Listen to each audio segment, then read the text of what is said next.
हे कैमरा वाले चला हो तो के दीदी बुलावत हिया। चला चला क्या बात है देखी। हे कैमरा वाले देखा अब हम रोवे जाते हैं। हमारी पर से कैमरा तनिको हटे के ना चाहिए। जेहर जेहर हम घूमब ओहर ओहर कैमरो घूमे के चाहिए, समझला। हाँ हाँ ठीक है ठीक है।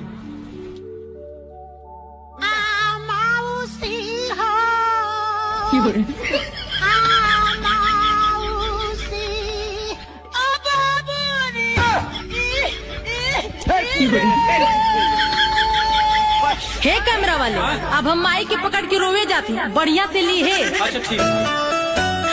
अरे हमारी माई धीरे मोरा तो सीगा ना निकला था। अरे ऊंची ऊंची बाखरिया देखी बियाहली रे माई। अरे तो सब अपने लड़की के ऊंचा ऊंचा देख कर ना बिया है ना।